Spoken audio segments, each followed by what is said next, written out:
మనం వంకరగా సంపాదించి అడ్డగోలుగా 100 కోట్లు సంపాదించి బాగా నేర్చుకున్న విద్య ఏంటంటే ఈ మధ్యన గుళ్ళో కిరీటాలు చేస్తామండి, హనుమంతుడు తోక్కి తొడుగుతా ఉండి ఎవడికి తోక్కి తొడక్కు, హనుమంతుడు తోక వదిలే, నా గొట్టం నేనే చేయించానని సిగ్గు లేదు చెప్పడు. ఆ బంగారం ఎలా వచ్చింది చెప్పు, ఆ బంగారం ఎలా వచ్చింది, ఎన్ని లాభాలు వేసుకుంటే వచ్చింది, ఎంత మోసం చేస్తే వచ్చింది. ఆ బంగారం గుళ్ళో పెడతావా, అది పాపం కాదు అది. అందుకే దేవుడు చాలా గొప్పవాడండి. వెంకటేశ్వర స్వామి సహా అందరూ కిరీటాలు పెడితే పెట్టించుకుంటారు, పెట్టిన వాడిని మాత్రం చెంచలగూడలోనే పెడతాడు దేవుడు ఖచ్చితంగా. ఎవరిని వదిలిపెట్టడండి, ఎవరిని వదిలిపెట్టండి. మనం అమాయకులం కావచ్చు అమ్మా, సైనికులు పోలీసులు కూడా అమాయకులు కావచ్చు, భగవంతుడు అమాయకుడు కాదు, భగవంతుడు అమాయకుడు కాదు. గమనించి జాగ్రత్త, ఎవడికి పడే వాత వాడికి పడిపోతుంది. ఎన్ని కేజీలు కిరీటం పెట్టినా పెట్టించుకుంటాడు, తోసేవాడిని తోసే చోటగా తోసేస్తాడు, ఇది కొట్టేస్తాడు అది కొట్టేస్తాడు. ఇది గ్రహించకపోతే మన జీవితాల్లో ఎప్పటికీ మార్పులు రావాలి. చాలామందికి నచ్చవని తెలుసుంటూ కూడా భగవంతుడు నాకు ఇంత ధైర్యాన్ని ఇంత జ్ఞానాన్ని ఎందుకు ఇచ్చాడంటే ఈ యుగానికి ఇది అవసరం, ఈ యుగానికి ఇది అవసరం, అందుకే నాకు ఆ జ్ఞానం ఇచ్చాడు, నాకు ఆ ధైర్యాన్ని ఇచ్చాడు. నేను ఎక్కడ ప్రవచనం చెప్పినా ఒకే ధైర్యంతో రైలెక్కుతా, వీళ్ళు నన్ను మళ్ళీ పిలవరు అనుకుని రైలెక్కుతాను. నేను ఖచ్చితంగా నిర్ణయంతోనే మళ్ళీ నన్ను పిలవరు అనుకుని పెడతాను. కానీ ఆశ్చర్యం ఏంటంటే వచ్చిన చోటకే 3 నెలలు తిరగకుండా మళ్ళీ వస్తున్నాను నేను. అంటే వెనకాల అమ్మవారు చూసుకుంటుంది, వ్యవహారం అంతా అమ్మవారు చూసుకుంటుంది. నాకు అనవసరం, అది నా ధర్మం నేను చేస్తున్నాను. ఎవరికో నచ్చదేమో, వారు ఎవరో తంతారేమో, కొట్టేస్తారేమో, కాల్చేస్తారేమో, ఈ బెంగేం లేదమ్మా. మహాత్మా గాంధీనే కాల్చేసుకున్న దేశం ఇది, ఎంతకంటే మనం ఏం గొప్పవాళ్ళం కాదు. ఇక్కడ పోయినా బెంగేం లేదు, కానీ నిజం చెప్పాం, నిష్కర్షగా మాట్లాడాం, సత్యం మాట్లాడాం. అప్పుడు నేను రాజమండ్రి నుంచి విమానం ఎక్కినా, గోదావరి ఎక్స్ప్రెస్ ఎక్కినా ధైర్యంగా ఎక్కుతా, చాలా హాయిగా ఎక్కుతా. నాకు నిద్ర పట్టని రోజు లేదు నా జీవితంలో. దానికి కారణం నా జ్ఞానం, నా ధైర్యం, నా నిజాయితీ అంటే లెక్క. నాకు నిద్ర పట్టని రోజు లేదు. రోజుకు హోటల్లో ఉంటాం, రోజుకు ఒకళ్ళు ఇంట్లో ఉంటాం, ఓ రోజు రైల్లో ఉంటాం, ఓ రోజు విమానాల్లో ఉంటాం. నాకు నిద్ర పట్టని రోజు లేదు, ఎందుకంటే నా మనసులో ఏమీ లేదు, అంత ఖాళీ. వేదిక దిగితే నమశివాయ, ఇంకేముండదు ఇక్కడ. ఏం మాట్లాడాను, దీని పరిణామాలు మాట్లాడింది అమ్మవారు, నాకు సంబంధం లేదు. నేను కేవలం మౌత్ పీస్. నాకు ఈ మైక్ మౌత్ పీస్ అయితే అమ్మవారికి నేను మౌత్ పీస్. మాట్లాడింది ఆవిడ చూసుకుంటాను, నేను మాట్లాడవలసిందే మాట్లాడుతున్నాను. పూర్వం నుంచి ప్రసిద్ధి చెందిన హోటల్స్ కొన్ని ఉన్నాయి. నెల్లూరులో కోమలా విలాసు, కాకినాడలో సుబ్బయ్య గారి హోటల్, ఇలా కొన్ని ఉన్నాయి, మీరు గమనించండి. రాజమండ్రిలో కూడా రామయ్య మెస్సు, విశాఖపట్నంలో రామయ్య మెస్సు. వీటి ప్రత్యేకత ఏమిటో తెలుసా? యజమాని రోజు ఖచ్చితంగా వినియోగదారులతో సహా భోజనం చేస్తాడు, అదే ప్రత్యేకత. యజమాని కుటుంబం అక్కడే చేస్తారు భోజనం, మన పక్కనే కూర్చుని. కల్తీ ఉండే అవకాశం లేదు, అయితే పోతే వాడు కూడా పోతాడు కదా. యజమాని అక్కడే కూర్చొని భోజనం చేస్తాడు తరతరాలుగా. నేను అక్కడికైనా వెళ్ళినప్పుడు వాళ్ళని కలిస్తే వాళ్ళు చెబుతారు, ఏమిటి మీరు ఇంత అభివృద్ధి చెందారు, మీ రహస్యం ఏమిటంటే, ఏముందండి, మా కుటుంబ సభ్యులు ఎప్పుడు మా నాన్నగారి కాలం నుంచి మా హోటల్లోనే తింటామండి, మా ఇంట్లో ఎప్పుడు వంట వండుకోమని చెప్పాడు. అంటే వీళ్ళతో పాటే తింటున్నారు, వాళ్ళతో పాటే వడ్డిస్తున్నారు, అంటే కల్తీ ఉండే అవకాశం లేదు కదా. ప్రజలకు ఏదో అడ్డమైన ధాన్యం వండి పెట్టేద్దాం, మనకు మాత్రం శుభ్రంగా సోనా మసూరి కల్తీ లేకుండా చూసుకుందామంటే దొంగ వ్యాపారం అయింది.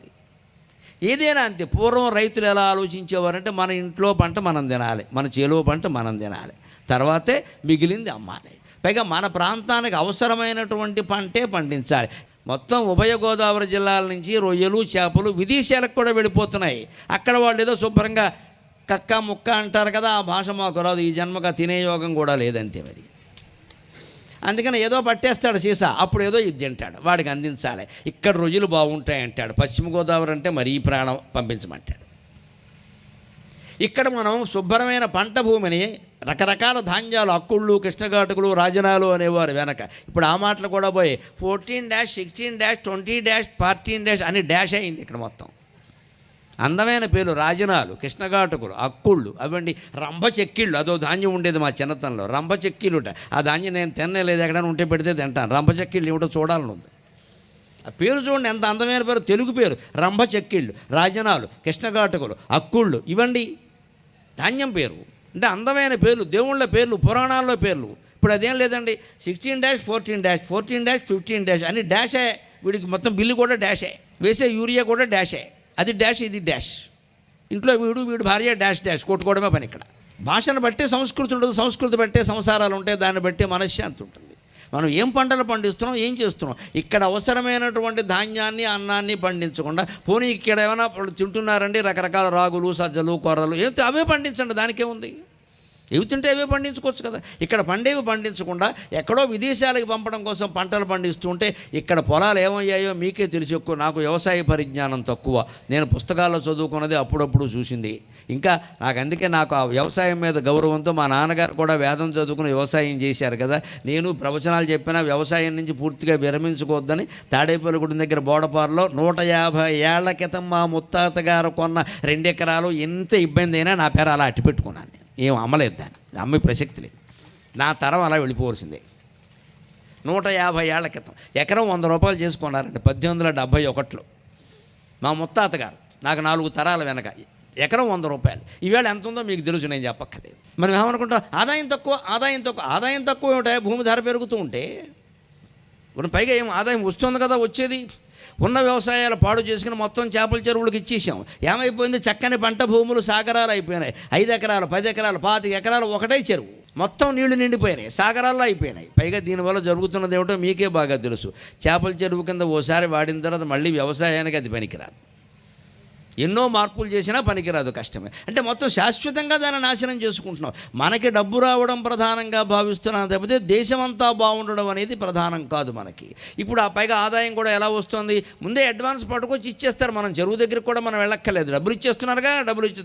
డబ్బులు బాగా ఇచ్చేసి ఇంట్లో ఖాళీగా కూర్చున్న తర్వాత ఏమవుతుంది? ఖాళీగా ఏం కూర్చుంటా, 3 ముక్కలటేద్దాం. 3 ముక్కలట ఒట్టినే వేస్తే బాగుంటుంది, మరి పక్కన ఏమైనా ముక్క ఉండాలి అని ముక్క మొదలెట్టాం. ఆ పక్కన సీసా మొదలెట్టాం. అక్కడి నుంచి లేనిపోని వ్యసనాలన్నీ వచ్చాయి. వెనకటికి ఓ పెళ్లి కొడుకు పెళ్లి చూపులకు వెళ్ళాట. పెళ్లి చూపుల్లో టిఫిన్ అది పెట్టే కాఫీ ఇచ్చారట. మామూలుగా ఇస్తారు కదా.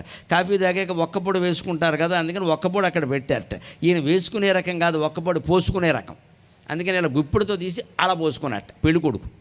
అత్తగారు కొంచెం కంగారైంది, ఇది ఇంత ఒక్కపొడి తినేస్తున్నాడు ఈయన, ఒక్కపొడికే. ఇంక ఈవేళ పెళ్లి కొడుకుని చూస్తే ఏమనుకునేది ఆవిడ. పల్లెల్లోంచి ఒక్కపొడి ఇలా అలా పోసుకుని ఏదో శనగపప్పు పోసుకున్నట్టు అక్కడికి అంటే బాగుంటుందని అప్పటికే అత్తగారు అందుట వచ్చిన వాళ్ళతోటి ఆ అబ్బాయికి కొంచెం ఒక్కపొడి ఎక్కువ అలవాటేమో అందుట. ఆ పక్కనే తల్లిదండ్రి పెడితే పర్వాలేదు, మేనమామ కొడుకు ఒకడు వచ్చాడు. అలాంటి వాళ్ళని ఎప్పుడు కూడా తీసుకెళ్ళకూడదు, ఎందుకంటే వాడి పిల్లని చేసుకుందాం అనుకుంటాడు వాడు. ఎప్పుడు పెళ్లి చూపుల్లో ఎప్పుడు కూడా పెళ్లి కూతురును చూపించాలి, కానీ పెళ్లి కూతురు చెల్లెల్ని పక్కన పెట్టకూడదమ్మా, ప్రమాదం. ఈ వచ్చిన సన్నాసి దాన్ని చేసుకుంటానంటాడు. ఈ అక్కగారు ఏమైపోవాలి? పెళ్లి కూతురు పక్కన ఎప్పుడు బంధువులు కానీ ఎవరైనా పెళ్లి కూతురు కంటే అందంగా ఉండేవాళ్ళని పెట్టకూడదు అసలు. ఏదో వంక చెప్పి బయటికి పంపించాలి. ఉంటే ఆ అమ్మాయి కూడా ఆ ఫిగర్ అంటాడు వీడు, ఫిగర్ అంటాడు, తర్వాత షుగర్ అవుతుంది వీడికి. అసలు దేనికోసం వచ్చావు? ఫలానా అమ్మాయిని పెళ్లి చేసుకుందాం నువ్వు చూసుకో, నీకు నచ్చితే చేసుకో, లేకపోతే వెళ్ళిపో. ఆ అమ్మాయి ఎవరు, ఈ అమ్మాయి ఎవరు, ఈ ఎంక్వైరీ ఏంటండి? నీకు నచ్చడం ఒకటే లెక్క.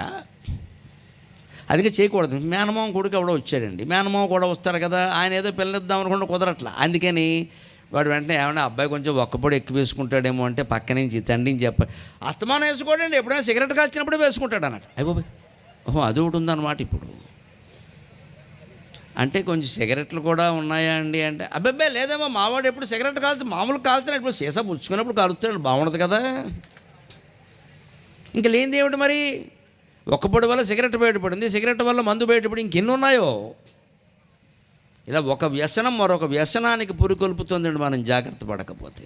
ఒక్కపొడి వేసుకోవాలి కానీ పోసుకోకూడదు, నెయ్యి వేసుకోవాలి కానీ పోసుకోకూడదు. ప్రతి కూరలో పప్పులో పులుసులో అన్నిట్లో నెయ్యి వేసుకోవచ్చు, ఓ చుక్క, ఒక గరిట్లో సగం, అంతేగాని గిన్నెత్తి పోసుకుంటే అలాగా. పూర్వం బ్రాహ్మణులు కొన్ని వేల పంక్తులు ఉండే వేదాలని 1000 ఏళ్ళు పుస్తకాలు లేకుండా ధారణ చేశారు అంటే మా మొత్తం జ్ఞాపక శక్తి రహస్యం పప్పు నెయ్యి. జిందాబాద్.